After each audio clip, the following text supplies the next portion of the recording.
Hello, in front of me I've got Blink Outdoor 4. In this video I'll show you how to snooze motion detection notifications.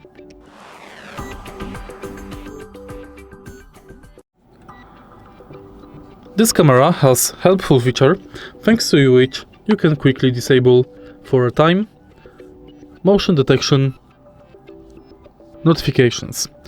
For example, in case you've got a party and a lot of guests are coming to you, you can disable motion detection notifications by pressing this button and select notification snooze. Select 30 minutes, 1 hour, 2 hours, 3 hours, 4 hours or custom, and next you can apply it to all devices. Tap start snooze and it's done.